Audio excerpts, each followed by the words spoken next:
Thanks for jumping on. Got head coach Ben Olsen here. Ben, another Western Conference matchup on the road this weekend. How's the team prepared this week as you head to face St. Louis? Well, we're still in this thing, and we need a win.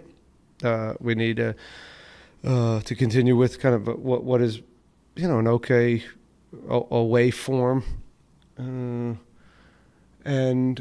they're playing pretty well. They're actually, I think, getting back to kind of who they were originally when they came into this league. Nice balance of building, but also doing what St. Louis does and coming at you quickly, hitting green zones, a lot of service, a lot of shots, a lot of set pieces, and it happens very quickly. It's a great place to play. They've great energy in the building, so we'll have to obviously manage that part. And but the guys, it's been a good week, a good spirit. Again, we were all disappointed, to say the least, about the San Jose game, and but the guys bounce back. They understand that we got some results and we're still alive. And I think the week was a lot better energy than I thought. Thanks for that. We'll start with Diego. Go ahead, Diego. Morning, Ben. Just one quick one from me. I noticed Eric was training. Can you talk to me a little bit about how he's doing, how he's feeling? Yeah, he trained all week, so he's looking better and better each day. Thanks, Ben. Mm-hmm. Dustin, go ahead. Hey, Ben. You talked about St. Louis kind of getting back to what they were. I think one big piece of that is having Edward Leuven back. Just how important is he in the way they play at D-mid, and how do you guys kind of attack him? Yeah,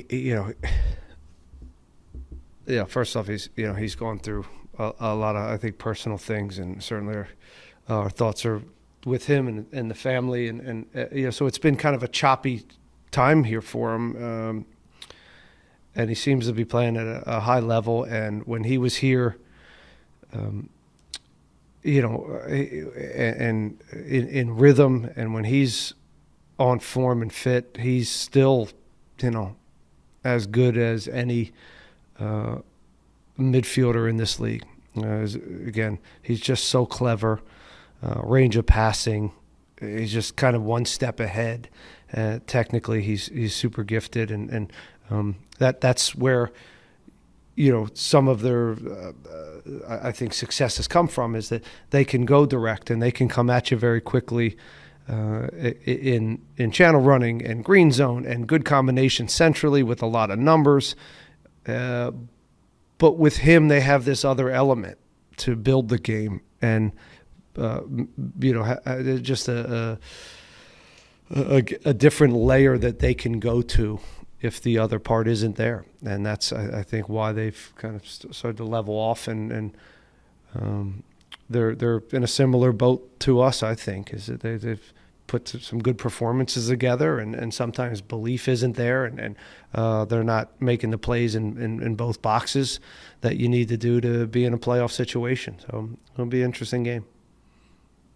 And just last one, I know they played Vancouver last week, played them tough like you guys did. Is there anything you could take away from that match, having played a similar opponent, and Jao Klaus also as well, getting on the score sheet? How do you kind of help contain him?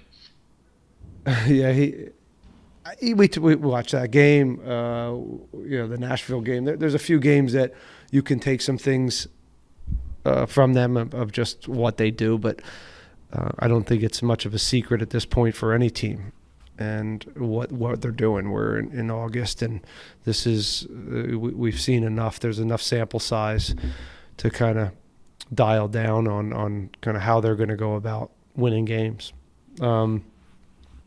Klaus is really a fascinating player because of he's super well-rounded, right? Good in front of goal, has aerial ability, his ability to join the box and see plays off of service, but his mobility, he can find himself anywhere on the field. He can come low, he can come wide, and that is a really tricky guy to deal with. And that kind of, he looks like a big kind of target forward, but he's so much more than that. He can roll inside, he can combine. as well as be a killer in the box. So he's a very good player. Thanks, Ben. Jesus, go ahead. Hey, Ben. You guys, and you kind of mentioned it in your opening message about going on the road. Do you feel almost glad that you guys are going on the road and not having a game here at home because of how you guys have played this season? I see a smile, so I think that's a yes. No, not necessarily. We still like to play at home in front of our fans, but I understand your question, and it's not a crazy one. So let me answer it that way. It is, yeah, it's a good question. It's a very good question, and sometimes it is, the expectations away are different than the expectations home sometimes. And has that been working for us? Yeah, maybe in some ways, but that doesn't give us an excuse to, where we're at and the situation we put ourselves in at home. It's unacceptable, and it's a very frustrating. It's been a very frustrating year at home, and we can't do anything about it, but try to keep identifying, how we can win games at home, because they are different.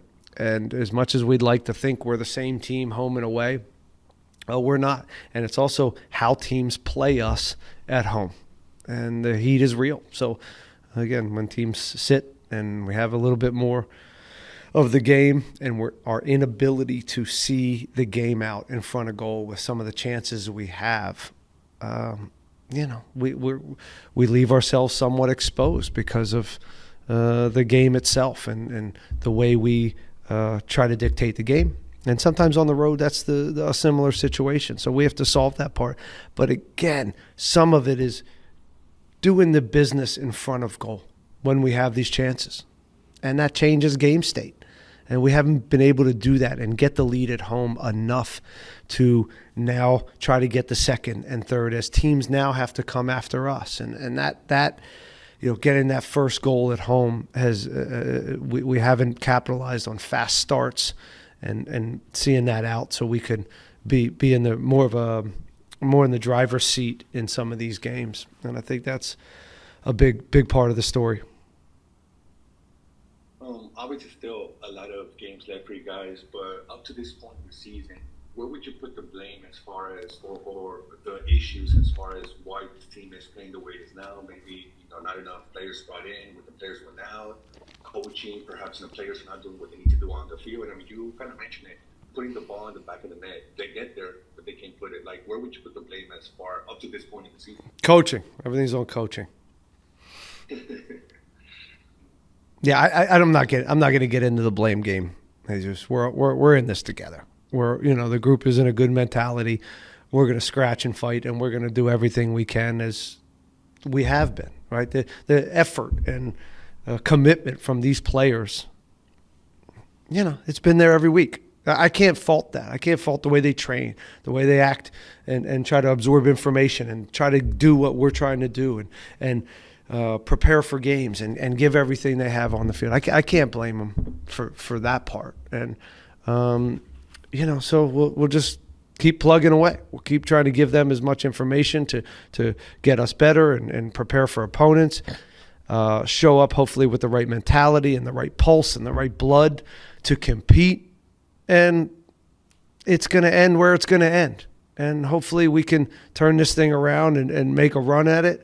And again, if not, we're going to continue to fight and scratch and try to, work for each other or for our families or for the fans. Whatever your motivation is, that's what we're going to show up for. And again, the chips will fall where they fall, and all we can do is prepare and get after St. Louis in the best way possible, and hopefully things turn in our favor.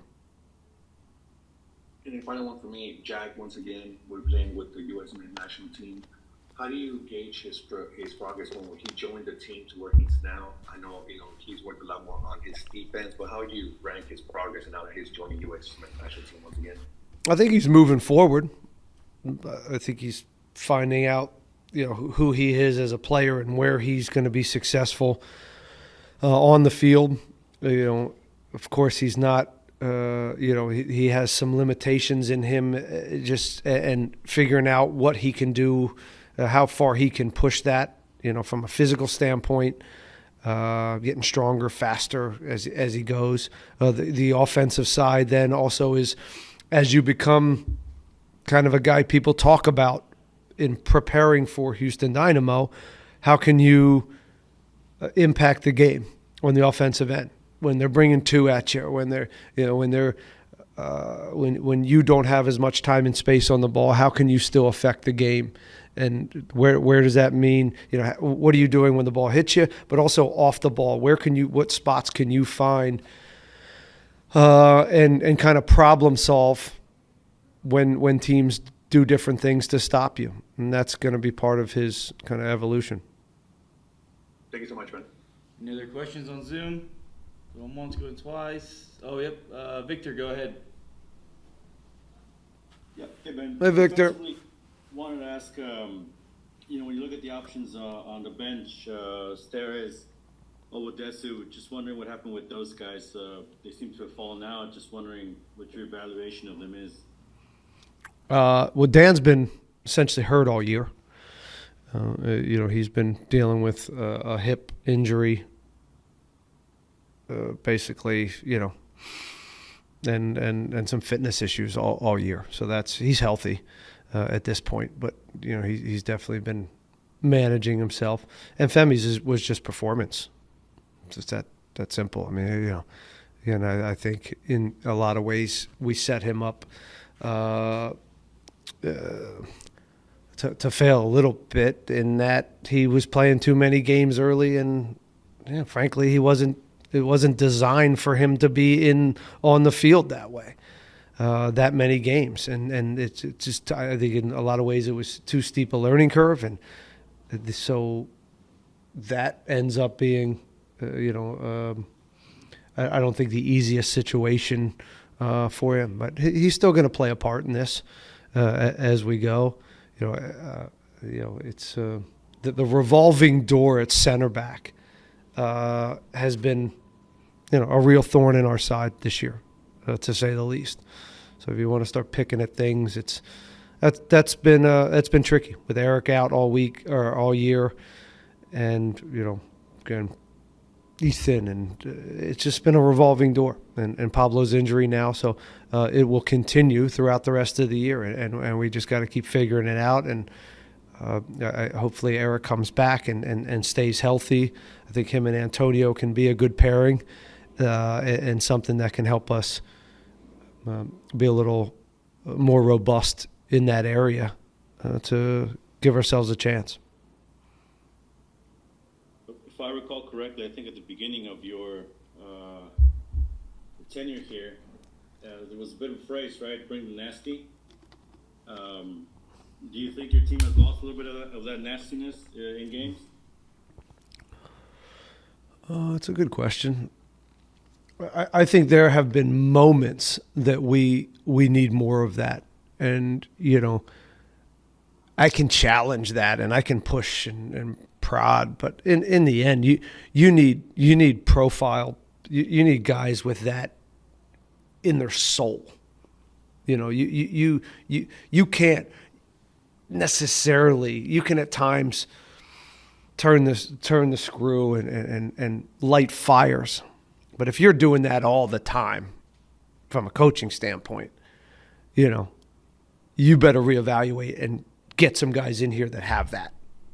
And that's just in my experience. So at times we've had that, but some of that comes with youth, right? Some of that comes with inexperience. And I think we've learned some lessons that hopefully we can use for the rest of the year and also for the off season to continue to get this team better. Because I think we all are very clear about that. We gotta get better, and we gotta keep pushing this team to get to where we want to be. Because we're not good enough, and I think we've been pretty clear on that. And yeah, I think there's some of that, but nasty. That's such a vague term. We could be clinical. There's a whole bunch of terms. We could be smarter in moments. We could be nastier in moments. We could be more clinical.